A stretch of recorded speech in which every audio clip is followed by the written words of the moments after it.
I raised my entitled sister's 3 kids after she abandoned them. Now they're paying me back. But she's angry and wants the money. I'm 48 and I have a younger sister named Maya, who is 46. Maya and I never really got along well as kids. She was always pretty pretentious and sometimes downright mean to me. So we naturally drifted apart once we entered high school. I chose to go to a different school, and Maya decided to move in with her boyfriend at the time. It was probably a good thing he was wealthy because our parents couldn't have afforded to rent a place for her.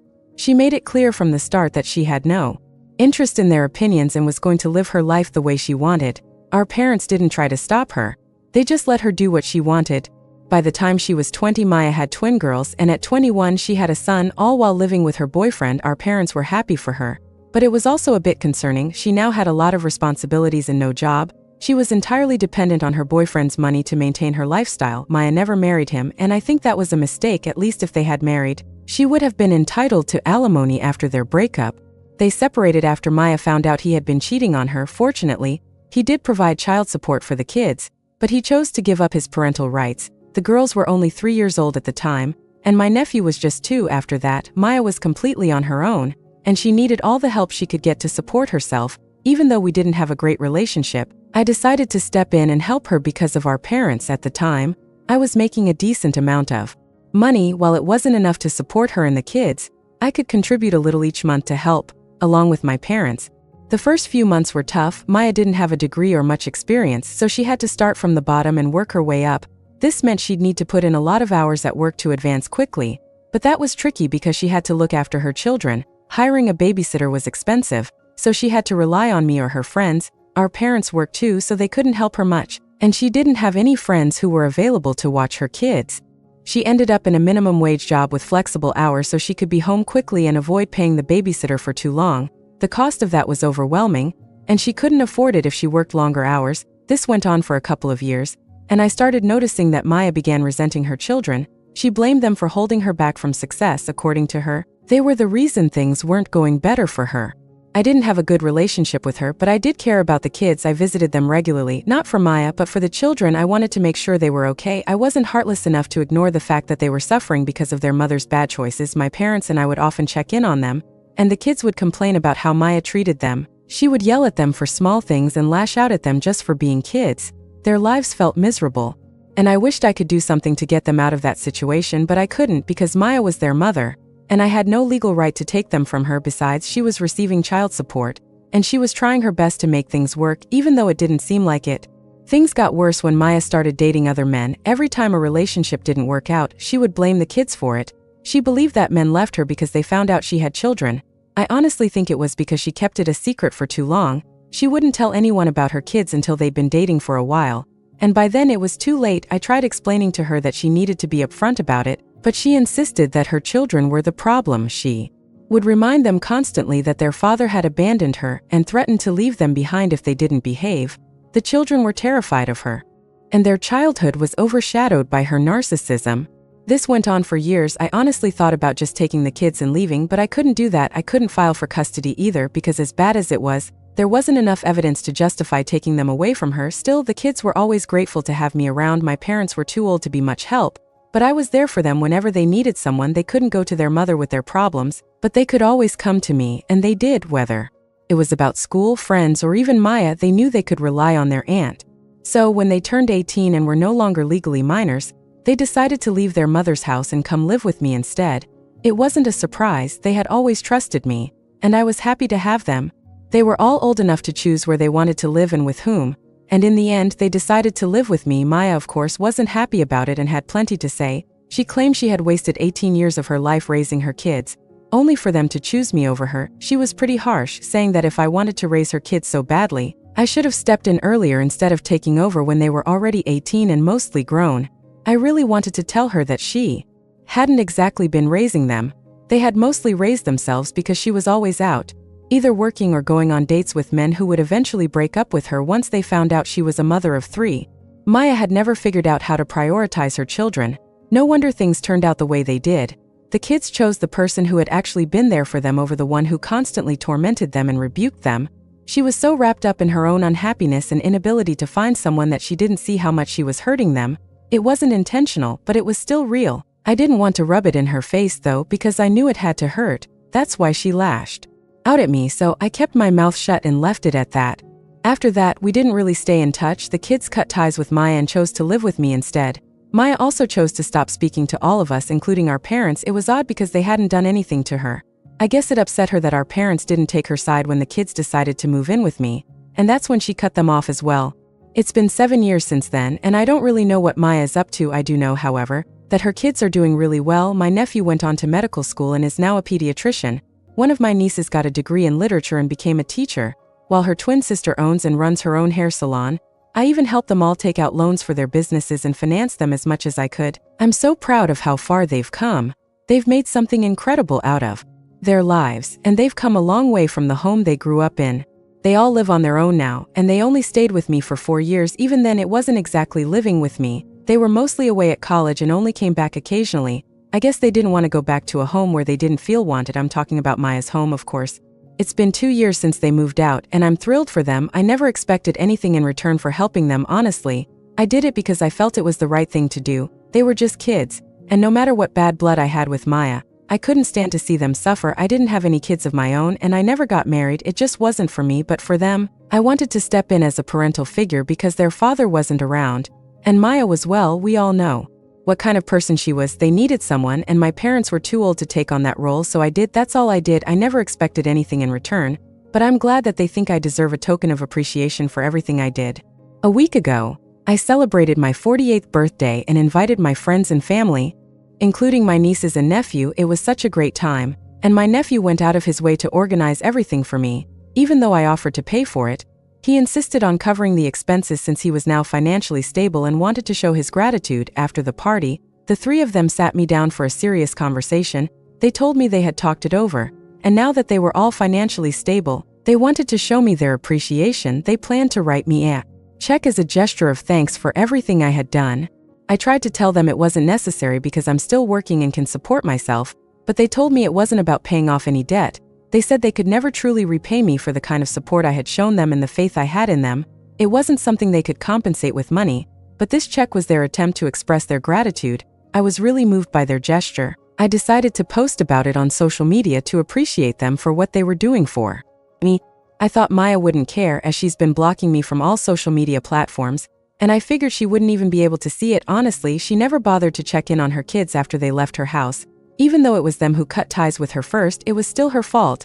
The least she could have done was try to be a mother to them and express some interest in their lives, but she didn't. Honestly, Maya didn't seem to care much about losing contact with her kids, and I assumed she was fine without them. But then a couple of days ago, I got a message from her. I wasn't expecting it, especially after 6 years of silence, but I should have known that once she realized her kids were financially stable, she'd come sniffing around like a bloodhound, trying to figure out how much money she could get from them. In her message, she said she had seen the post I made and now wanted to talk about her children. She admitted that she hadn't been a good mother to them at first and that she wanted to rebuild her relationship with them. She said she'd missed them a lot over the past 6 years and felt she deserved another chance as a mother. I don't know how much of that was genuine, because if she really missed them, why didn't she reach out to them directly instead of coming to me first? She asked me to talk to her kids and help bridge the gap. Since they seemed to respond well to me, the timing felt way too convenient, so I ignored her message. I was honestly pissed off by what she was trying to do, and it was so obvious when I didn't reply. She called me in the evening, and that's when I finally snapped.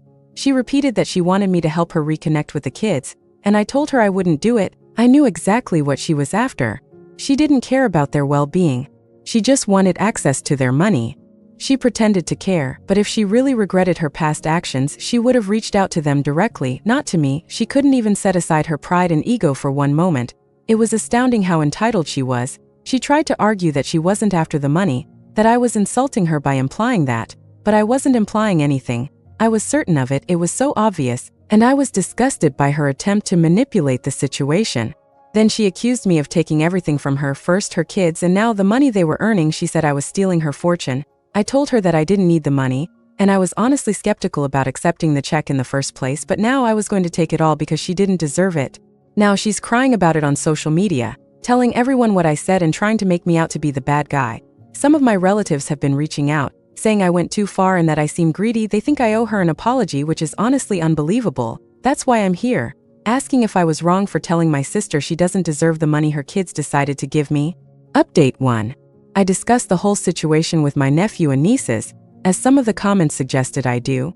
They told me they had already heard about the drama from a few relatives and had been planning to talk to me about it, but just hadn't found the time. When I brought it up, they all agreed that I did the right thing. My nephew was the most vocal, saying he never considered Maya a maternal figure in his life. It was always me. He wasn't surprised by her actions, and my nieces were too emotional to speak up, but they agreed with him. My nephew was really angry about how Maya had always treated them, constantly taunting them, making them feel bad for just existing, even when it wasn't their fault. They all told me they wouldn't get in touch with her again no matter what. They also think I should stand up for myself and share my side of the story online, especially since Maya has been spreading lies about me. Social media seems like the best way to make sure the truth gets out. I'm glad they're supporting me. My parents, though, have stayed completely out of it. They've told me they don't want to get involved, which I find really strange. Maya hasn't reached out to them in 6 years either, but now they want to stay neutral? I was disappointed by their response, but at least my nieces and nephew have my back. Now, a lot of people are asking why I didn't just file for custody if I knew Maya wasn't treating the kids well. I explained in my post that while she wasn't doing right by them, it wasn't abuse or neglect. She was just emotionally unavailable and constantly mean to them. Sure, I could have filed for custody, but the courts tend to favor keeping families together, especially since their father had already left. Maya was their only remaining biological parent, so I would have had a very slim chance of getting custody. Plus, I knew if I tried anything like that, Maya would make sure I'd never see the kids again. She'd take them as far away from me as possible. So even though I knew it wasn't right, I understood it was a battle I couldn't win. I knew that filing for custody would put the kids in a very risky situation, which is why I decided to play it safe and just stay in touch with them, always being there for them. Looking back, I'm not sure if it was the best decision, but at the time it felt like the only one. Maybe there were better ways to handle it, but I did what I thought was right. It wasn't easy for me, and for years, I wrestled with whether I should have filed for custody or taken them away from Maya somehow. But the truth is, there was no way of knowing what might have happened. I thought it was better for them to stay with their mother but still have contact with me and my parents, rather than taking any unnecessary risks. I hope that clears up a lot of the questions people had for me. Maybe some people think I came off as the bad guy, but honestly I don't care. I know the kids are doing well now, and I did everything I could to keep them safe and happy. I was always there for them, so I don't feel guilty about it. Update 2. It's been a week since I got that message from Maya, and I've been bombarded with phone calls from relatives telling me how wrong I was and criticizing me. It was honestly getting exhausting, especially since I was busy with work, so I hadn't been able to post earlier. But today I decided I'd had enough. After talking to my nephew and nieces, I finally posted something sharing my side of the story. I also shared their side of things because I don't think anyone really knows how much those kids suffered during their childhood, Maya's decisions, her taunting, and how she blamed everyone else for her choices. People needed to understand the reality, not just her warped version of events. She's been telling everyone that I stole her kids, and now that they're doing well financially, I'm stealing from her. People deserve the truth. They were all judging me because they only knew her side and felt sorry for her. But it was me who deserved to share what really happened. I typed everything out and posted it a couple of hours ago. So far Maya hasn't responded directly, but my relatives have been reaching out, apologizing for judging me so quickly. Honestly, it doesn't mean much to me. I just wanted the truth to be out there. I don't care what they think, but it was important to share how Maya treated her kids, which is why they don't talk to her anymore. Now that it's all out there, I'm ready to move on. I don't want anything to do with Maya anymore. I've been perfectly happy these last 6 years without her in my life, and I think her kids feel the same way. I don't understand why she had to stir up all this drama. If she wanted money, she could have just asked for it instead of pretending she wanted another shot at being a mother. Update 3. Okay, it's been a day since I posted, and I guess Maya finally woke up and decided to get back at me. Instead of reaching out directly, she started commenting on my post, trying to make it seem like I was lying. That wasn't going to work, though. As soon as she started commenting, her kids jumped in, reminding her of specific incidents from their childhood where she'd been awful to them. It went on for about an hour, and honestly, we all enjoyed it. They completely humiliated her. There was no way she could lie her way out of this. Every lie she told, they called her out on it. I'm glad I posted over the weekend because that gave us time to jump in quickly and defend ourselves. After about an hour, Maya started deleting her comments, trying to cover up her lies. It was too late, though. Plenty of people had already seen the mess in the comments. People started calling her out too. Finally, she blocked me, and even blocked her own kids. I guess that was her way of surrendering. Honestly, I'm glad she did, because there's no way she was going to win this fight with us. We had the moral high ground, no question. I thought deleting the comments would be the end of it, But then she reached out to me personally. She sent me a message saying she hoped I was happy now that I painted her as the villain and made everyone hate her. I thought that was pretty ironic coming from her. She started all of this. And now she can't handle the consequences. It's crazy how some people try to start drama, but can't take it when it comes back to them. I don't get why people do that. Anyway, I ignored her message. And that's how it's going to stay. We're all going to keep ignoring her for the rest of our lives. She's not even worth our time or attention anymore. She's proven that.